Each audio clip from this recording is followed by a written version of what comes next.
तो सबसे पहले आपको current reality, outcome, purpose and action ये डिफाइन करना है। सेकंड चीज, दो टाइप के क्वेश्चन होते हैं, एक होते हैं ओपन एंडेड, एक होते हैं क्लोज एंडेड। पहले तो क्या डिफरेंस होता है open ended and close ended में? What you mean by open ended? Anyone? Yes no में जिसका आंसर होता है। मैंने पूछा आप डिजिटल मार्केटिंग सीखोगे, आपने बोला नो, खत्म होगी बात। मैंने बोला आप डिजिटल मार्केटिंग क्यों सीखना चाहते हैं, तो आप मुझे दो चीज बताओगे। कस्टमर से क्लोज एंडेड पूछना चाहिए या open ended? Open ended. Always ask open ended questions, ताकि आपकी थोड़ी डिस्कशन हो। जब डिस्कशन होगी तो रिलेशंस डेवलप होंगे। अगर आपने मल्टीपल चॉइस क्वेश्चन पेपर उसको दे दिया तो वो कोई आपके पास कस्टमर शायद कन्वर्ट होने के लिए नहीं आएगा। जब कस्टमर के पास टाइम, उसको बोलो सर हमें डिटेल में डिस्कस करनी है, जब आपके पास टाइम होगा तब डिस्कस करेंगे, बट डिटेल में करेंगे। यस नो वाला क्वेश्चन नहीं। आपको अपना बिजनेस के लिए सीरियस हो तो यस नो नहीं चाहिए। जब तक मैं आपके साथ डिटेल में नहीं समझ लूंगा, मैं आपको कैसे ग्रो करूंगा, राइट? या कोई भी बिजनेस है, जब तक वो उसे डिटेल में नहीं समझ लेंगे, बिजनेस सर्विस की बात कर रहा हूं मेनली मैं अभी, क्योंकि मोस्टली पीपल सर्विस से या नेटवर्क मार्केटिंग या इन सब चीजों से है। बात है प्रोडक्ट की कि मेरे पास छोटा सा प्रोडक्ट है शर्ट, तो कोई डिस्कशन नहीं करनी, वो बेचना है, वो सेल होती है, उसकी स्ट्रेटजी अलग है। हम सेल उसकी बात कर रहे हैं जिसमें आपको सर्विस प्रोवाइड कर रहे हो या बड़ा प्रोडक्ट प्रोवाइड कर रहे हो, तो कस्टमर को जो ओपन एंडेड क्वेश्चन है उसके ऊपर लेके आना है। अगर आप क्लोज एंडेड की बात करोगे तो कस्टमर आपके पास नहीं आएगा। और ओपन एंडेड कैसे पूछना है? Tell me sir, explain me, describe me. टैड अप्रोच बोलता हूं इसको मैं, कि आपको कस्टमर को पूरा पूछ लेना है, जितना निचोड़ सकते हो निचोड़ लो, राइट? जिस दिन आप सही सवाल पूछने शुरू कर दोगे उस दिन आप सेल्स में तूफान ले आओगे, गारंटी है इस बात की। क्योंकि सेल क्या है, क्वेश्चंस पे डिपेंड करती है। जिसने मुझे लीड दी वो एक्चुअल में मेरे से इंटरेस्टेड तो है, 100 में से 10 तो इंटरेस्टेड है, चलो 90 में कंफ्यूज लगा लेता हूं। अब 10 को अगर मैं कन्वर्ट कर लिया तो बहुत बड़ी अचीवमेंट है। 100 लीड में 10 कन्वर्ट हो जाए बहुत बड़ी अचीवमेंट है, बट 10 कब कन्वर्ट होंगे? राइट क्वेश्चन पूछेंगे। अब बहुत बार लोग मेरे पास आते हैं, डिजिटल मार्केटिंग सीखी, हमें कोई फायदा नहीं मिला सर। डिजिटल मार्केटिंग सीख ली, उसे क्या फायदा मिलेगा? स्किल सेल थोड़ी है। सेल तो आपकी कस्टमर के डिस्कशन से है। अब आप कस्टमर से डिस्कस ही नहीं कर रहे तो सेल कहां से आ जाएगी? सेल आपकी कस्टमर डिस्कस से आएगी कि कस्टमर से कैसे डिस्कस करना है। ओपन एंडेड क्वेश्चन कौन से होते हैं, कैसे पूछने हैं? आप चैट जीपीटी की हेल्प ले सकते हो कि मेरा बिजनेस ये है, मैं ये सर्विसेज प्रोवाइड करता हूं, मुझे ये बताइए, जब मैं कस्टमर से डिस्कस करता हूं तो कौन से वो ओपन एंडेड क्वेश्चन है जो मैं पूछने चाहिए, राइट? क्या क्या उसकी डिटेल मुझे गैदर करनी है।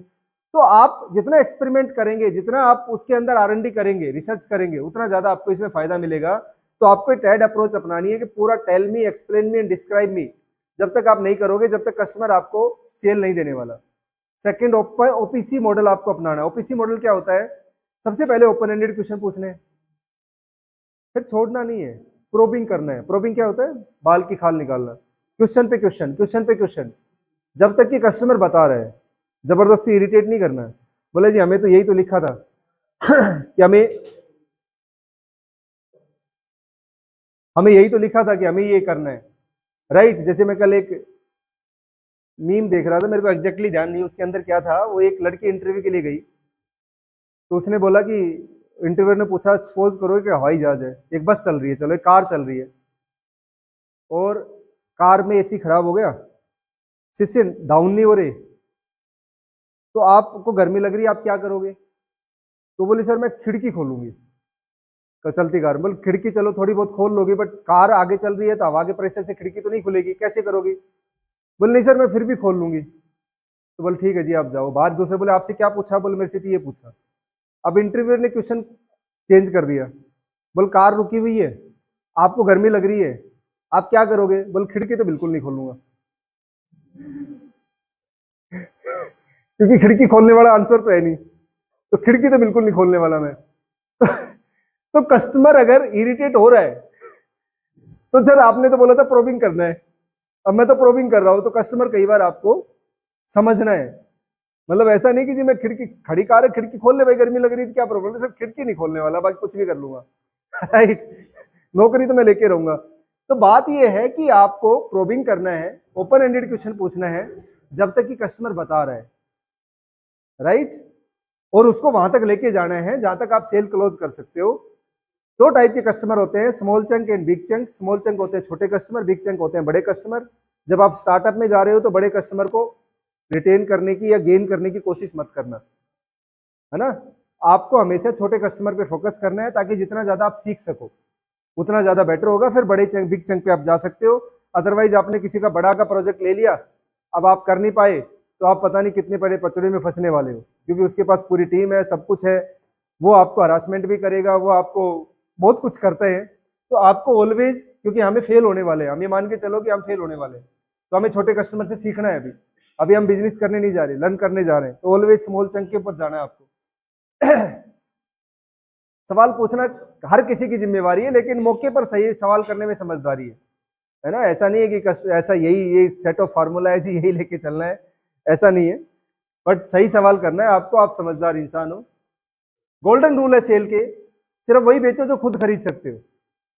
जो चीज आप खुद नहीं खरीद सकते हो मत बेचो, राइट। मतलब ऐसा प्रोडक्ट मार्केट में मत लेके आओ जिसको आप खुद नहीं खरीद सकते। ऐसी प्राइस पे मत लेके आओ जो आप पे नहीं कर सकते। अगर आपको खुद को सेटिस्फाइड है तभी आप कस्टमर को सेटिस्फाई कर सकते हो, नहीं तो नहीं कर सकते। फॉर एग्जाम्पल, हमारा एक एथिक्स है कि हम लोग यहाँ पर सिखाते हैं, पैसे कमाते हैं, बट किसी का पैसा खराब करके नहीं कमाते। हमारी इंटेंशन है, हम लोग यही कोर्स 40,000 में बेच सकते हैं और लोग मार्केट में बेच रहे हैं और क्लासरूम ट्रेनिंग में बेच रहे हैं, फिर भी हम 25,000 में बेच रहे हैं, 15,000 में बेच रहे हैं। रीजन क्या है उसका? उसका रीजन एक ही है कि मैं खुद 40,000 में उस चीज को नहीं खरीदूंगा, राइट। मेरा गोल्डन रूल है कि मैं 40,000 में खुद नहीं खरीदने वाला उस चीज को, तो मैं कैसे बेच सकता हूँ? 40,000 में मुझे प्रॉफिट अच्छा खासा आ सकता है, 15-20,000 रुपए का प्रॉफिट आ सकता है पर स्टूडेंट। बट मैं खुद, अगर मेरे को कोई बोले कि 40,000 का डिजिटल मार्केटिंग सीखना है और मुझे अवेयरनेस है, तो मैं खुद नहीं खरीदने वाला उस चीज को 40,000 रुपए में। तो मैं वो चीज नहीं बेचता जो खुद नहीं खरीद सकता। तो आपको भी हमेशा ध्यान रखना है। हमेशा हम यहाँ मार खा जाते हैं, फॉलोअप नहीं करते कस्टमर के साथ। एक कस्टमर के साथ 7 फॉलोअप मिनिमम चाहिए। और फॉलोअप का मतलब ये नहीं है कि आप सर वो आपने लिया नहीं, वो फॉलोअप नहीं। फॉलोअप मतलब एजुकेट करना, फॉलोअप मतलब उसको जो चाहिए वो चाहिए। फॉर एग्जांपल, कोई रियल एस्टेट में है, तो उसने लीड दे दी, अब वो लीड आज दी है तो उसको आज थोड़ी घर खरीदना है। घर तो उसको 3 महीने, हो सकता है 3 साल के बाद खरीदना हो। अब आपने फॉलोअप लिया नहीं, उसने बोला नहीं अभी नहीं खरीदना, और आपने छोड़ दिया। आप प्रोजेक्ट की प्रोग्रेस भेज सकते हो उसको कि प्रोजेक्ट कितना चला गया, इसकी प्राइस अभी बढ़ने वाली है, आप इस प्रोजेक्ट में क्या इन्वेस्ट करोगे तो क्या रिटर्न आएगा। इस टाइप के मैसेज और वीडियो उसके पास भेज सकते हैं। फॉलोअप का मतलब होता है एजुकेट करना, फॉलोअप का मतलब होता है इंटरेस्ट जनरेट करना। फॉलोअप का मतलब ये नहीं है कि सर वो कब लेने वाले हो आप, मैं 15 दिन के बाद बताऊंगा। 15 दिन के बाद सर वो लिया नहीं आपने, कब लेने वाले हो?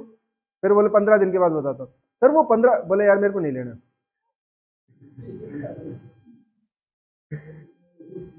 मेरे को नहीं लेना ना, रहने दे तू, कोई बात नहीं, मैं मेरे को जरूरत होगी जब कॉल कर लूंगा। क्योंकि आप कस्टमर को सेल करने की कोशिश कर रहे हो। सेल इज नेगेटिव होती है मार्केट में, मार्केटिंग इज पॉजिटिव है। आप कस्टमर को भेजो कि वीडियो कि भाई ये प्रोजेक्ट अभी लैंडस्केपिंग में था, अभी इसमें बिल्डिंग बन गई, अब इसकी प्राइस बढ़ने वाली है, इन्वेस्टमेंट ये होगा तो ये रिटर्न आएगा। तो उससे क्या होगा, उसकी क्यूरियोसिटी जनरेट होगी। क्यूरियोसिटी जनरेट करो। आपके कस्टमर को जानने की जरूरत है। You need to know your customer. बिना जाने कस्टमर को कुछ भी मत बेचो। एक चीज ध्यान रखना, sales is not a selling job, it's a rejection job. Sale में सेल कम आएगी, रिजेक्शन ज्यादा आएगी। अगर आप रिजेक्शन झेल सकते हो तो बिजनेस में आना, अगर नहीं झेल सकते तो बिजनेस भूल जाना, है ना।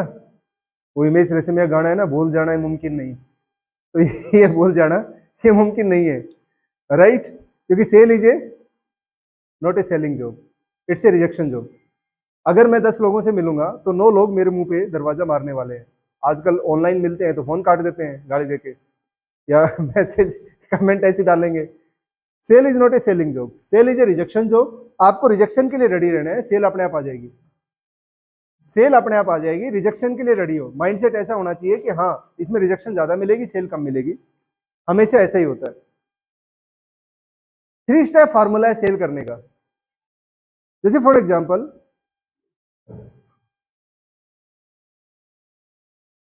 मैं किसी का भी इंटरव्यू लेता हूं तो उसे एक चीज पूछता हूं, भाई आप एक काउंसलर हो, आप काउंसलिंग करोगे, और आपके पास एक स्टूडेंट आया एडमिशन लेने के लिए, उसको एडमिशन लेना है, डिजिटल मार्केटिंग की जरूरत है, वो एडमिशन लेना है, उसको 100% लेना है। वो बोल रहा है कि सर मेरे तो आप ना ये फीस है ये जमा कर लो तो मेरा एडमिशन कर दो। तो आप फीस लेने से पहले उसे डिस्कस करोगे या फीस ले लोगे? 99% केस में क्या होता है, आने दो ना सर, सर एडमिशन हो ही रहा है तो क्या छोड़ना है, एडमिशन हो तो रहा है ना, सेल तो आ तो रही है ना, डिस्कस किस बात की करनी है, राइट? अगर कस्टमर डिस्कस करना ही नहीं चाहता तो किस बात की करनी है? This is not good. जब आप डॉक्टर के पास जाते हो, फॉर एग्जाम्पल आज मेरे स्टोमच आप थोड़ा सा अपसेट है, अब मैं डॉक्टर के पास जाऊं, डॉक्टर जाते हैं मुझे बोले लेटो चलो काट के देखते हैं इसके अंदर क्या है, क्या करेगा डॉक्टर? डायग्नोस करेगा, है ना, फिर असेसमेंट करेगा, फिर कुछ रिपोर्ट्स कराएगा, अगर नहीं समझ में आया तो फिर बताएगा क्या करना है। तो आप एक सेल्समैन नहीं, आप डॉक्टर हो। जब कस्टमर आपके पास आता है तो पहले उसको समझ तो लो उसकी बीमारी क्या है, उसको समस्या क्या है, उसको सीखना क्यों है, राइट? पहले समझ तो लो, एग्जामिन तो कर लो उसको, फिर उसको डायग्नोस तो कर लो। डायग्नोस करने के बाद फिर उसको ट्रीटमेंट दो ना। तो कस्टमर सेल तो करने ही वाला था ना, पहले भी बाद में भी। अब वो आपके साथ पॉजिटिव तरीके से जुड़ेगा ना, अब आप उसका पर्पस सोल्व कर रहे हो ना, अब आप उसकी चीजों को ठीक कर रहे हो ना। तो हमेशा आपको डॉक्टर बनना है आपका। जैसे कई बार होता है, जैसे जिस महीने सेल हमारी कम आती है तो हमारे जो एग्जीक्यूटिव बैठते थे गेट पे, कोई आया क्या, अरे आ गया आज तो लिफ्ट बच गई, वेरी गुड वेरी गुड, आने दो आने दो। जब जब सेल्स का प्रेशर होता है तो ऐसा होता है। हम लोगों ने कल्चर बना के रखा कि भाई वो आपसे एडमिशन लेने नहीं आ रहा, डिस्कस करने आ रहा है। एडमिशन बात की बात है, डिस्कस करो पहले। अगर बिना डिस्कस एडमिशन ले लिया ना तो फिर आपकी सेल में काउंट नहीं होगा, राइट? आपके इंसेंटिव में काउंट नहीं होने वाला है। डिस्कस करोगे, और डिस्कस का पर्चा मेरे पास होना चाहिए कि ये बंदा किस पर्पज के लिए आपके पास आया और उसकी क्या पर्पज था, उसका सॉल्यूशन मिल रहा है नहीं मिल रहा। फर्स्ट मीटिंग में भी वही डिस्कशन होगा, ड्यूरिंग द इंट्रोडक्शन में वही डिस्कशन होगा। तो ऐसा नहीं करना कभी भी, आपको कस्टमर से डिस्कस करना है। सेल तो सबको चाहिए ना, ऐसा तो नहीं कि सेल मुझे नहीं चाहिए आपको नहीं चाहिए। हम लोग सब लोग यहाँ पर इसलिए टाइम इन्वेस्ट कर रहे हैं कि सेल चाहिए हमें, पैसा चाहिए। But sale is not a काटने वाला कि काट दो यार आ गया कस्टमर, जैसे आजकल चिपका दो काट दो ये कर दो। It is not sale, it's a cheating. समझो तो सही, कस्टमर को मौका तो दो, उसकी चीजें तो समझो, जितना आप कर सकते हैं उसको बताओ तो सही। हो सकता है कि वो कुछ और ही सीखने आया हो सकता है वो कोडिंग का बंदा कोडिंग सीखने आया। जैसे कल मेरे पास आया जी, मुझे ना डिजिटल मार्केटिंग सीखनी है। क्यों सीखनी है? क्योंकि सर उसमें ना आप वेबसाइट सिखाते हो। हाँ जी सिखाते हैं। तो सर मुझे कोडिंग सीखनी है। अरे मेरे भाई वेबसाइट कोडिंग से नहीं सिखाते हम लोग, है ना, हम तो वर्डप्रेस ही सिखाते हैं। अच्छा सर वर्डप्रेस ही सिखाते हो, मुझे तो उसी के लिए सीखनी थी। अब वो बंदा पैसे देने आया था, अब उसको पैसे में ले लेता कि चल डिजिटल मार्केटिंग सीखनी है, QR कोड है कर दो भाई पैसे। डिजिटल मार्केटिंग उसकी समझता ही ना, तो उसके पैसे 10 दिन के बाद वो मेरे से रिफंड मांगने वाला था, और हम दोनों आपस में बैठकर लड़ाई करने वाले थे कि मेरी कोई रिफंड पॉलिसी नहीं है, राइट? और 10 लोग और सुनने वाले थे कि इनका क्या स्यापा चल रहा है। तो उससे बेटर ये है ना कि उसको अवॉइड करो ना, ताकि आपके बाकी कस्टमर तो खराब ना हो। सेकंड चीज, अब वो क्या होगा, जब भी उसको डिजिटल मार्केटिंग सीखनी होगी कहीं नहीं जाएगा, आएगा तो मेरे पास ही। तो मैंने उसको एक चीज समझाई कि भाई कोडिंग वाला कभी भी डिजिटल मार्केटिंग के साथ अटैच नहीं होगा। पहले कोडिंग सिखाओ और फिर डिजिटल मार्केटिंग सीखना। तो 2-4 महीने कोडिंग सीखेगा, फिर डिजिटल मार्केटिंग आएगा तो मेरे पास ही, क्योंकि मैंने उसको काटने की कोशिश नहीं करी। और उस टाइम अगर 25,000 फीस होगी तो 25,000 भी देगा आदमी, क्योंकि ट्रस्ट पैदा हो गया। तो कस्टमर अभी का वो नहीं है कि अभी रिटर्न होगा, अभी आपके पास कन्वर्ट होगा। कस्टमर कभी भी कन्वर्ट होगा, बशर्ते कि आप उसको अच्छे तरीके से डिस्कस करोगे, अच्छे तरीके से लेके जाओगे। तो एक्शन में कन्वर्ट करना है उसको, कस्टमर को। The best way to sell something, do not sell anything. बेचने का सबसे अच्छा फार्मूला, कुछ मत बेचो, राइट? कोई मेरे से पूछे कि सर सेल का सबसे बेस्ट फार्मूला, तो कुछ नहीं बेचना। क्या करना है? Earn respect, awareness and trust. जो लोग आपसे खरीद सकते हैं उनके साथ रिस्पेक्ट पैदा करो, उनके साथ ट्रस्ट पैदा करो, उनके साथ अवेयरनेस रखो, उनके साथ रिलेशनशिप बढ़ाओ जो आपसे खरीदने वाले हैं। सबके साथ नहीं करना आपको, आप कोई समाज सेवी नहीं हो, बिजनेस ओनर हो। जो लोग आपसे खरीदने वाले हैं, मतलब जो लीड आपके पास आई है वो लोग आपसे खरीदने वाले हैं, बट उनको बेचने की कोशिश मत करो, उनके साथ रिलेशंस बनाने की कोशिश करो, ट्रस्ट डेवलप करने की कोशिश करो, उनके साथ ये सारी चीज करनी है। The difference between a successful person and others is not a lack of strength, not a lack of knowledge, but rather a lack of will. अगर किसी में विल पावर नहीं है तो स्किल मैटर नहीं करती, अगर किसी में विल पावर नहीं है तो कुछ भी मैटर नहीं करता। तो आपकी सक्सेस होने और ना होने में आपकी विल पावर मैटर करती है। आपके बिजनेस में सक्सेस होना और ना होना आपकी विल पावर पे डिपेंड करता है, आपकी स्किल पे डिपेंड नहीं करेगा कि मेरा तो बैकग्राउंड सही नहीं है, मैं तो मतलब नॉन टेक्निकल बैकग्राउंड से हूँ, मेरे पास पैसा नहीं है स्टार्टअप करने का, या मैं जॉब भी नहीं करना चाहती क्योंकि मैं ये, मतलब बहुत सारी चीजें हमारे दिमाग में घूम रहे हैं। बट एक चीज है विल, कि मुझे कुछ करना है ना, तो कहीं से भी रास्ता बन जाएगा, कहीं से भी रास्ता बन जाता है। तो will power is more important than everything, than everything. Sales are not about selling anymore but build trust and educating. Sell करने की चीज नहीं है, सेल एजुकेटिंग और ट्रस्ट डेवलप करने की चीज है, कि लोगों को एजुकेट करो अपने प्रोडक्ट के बारे में, उनके साथ मिलो, उनके साथ ट्रस्ट डेवलप करो। सेल इज बाय प्रोडक्ट, कभी भी सेल करने से सेल नहीं आती, राइट। जैसे हम लोग डेमो क्लास देते हैं, कौन कौन मेरी डेमो क्लास से एडमिशन लिया हुआ है, किस किस ने? सर उस डेमो क्लास में सेल थी, एजुकेशन थी? सेल तो अपने आप होगी ना, राइट। सेल की कोई प्रॉब्लम नहीं थी ना, वहां पर रियल में सिखाते हैं, जितनी देर में सिखा सकता हूं, ग्राफिक्स बनाना, वीडियो बनाना, एड चलाना, स्ट्रेटजी बनाना, राइट, फ्रीलांसिंग, ये सब कुछ सिखाते हैं। सेल तो अपने आप हो जाती है, राइट। तो अगर मैं सेल करने जाऊंगा तो सेल नहीं होगी। अब जो लोग नहीं लिया एडमिशन वो कहीं नहीं जाने वाले, वो कहीं भी नहीं जाने वाले, मुझे पता है।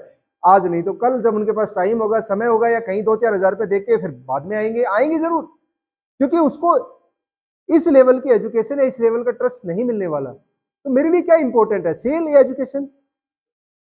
एजुकेशन इंपॉर्टेंट है। मुझे सेल पे फोकस करना चाहिए? नहीं करना चाहिए, राइट। तो किसी को भी सेल पे फोकस नहीं करना चाहिए। Sale is not a selling job, it's a rejection job. Sale अपने आप आएगी अगर आपने ट्रस्ट और एजुकेटिंग आपने लोगों को अच्छे से किया है, तो सेल तो अपने आप आ जाती है। Sale is not a something else.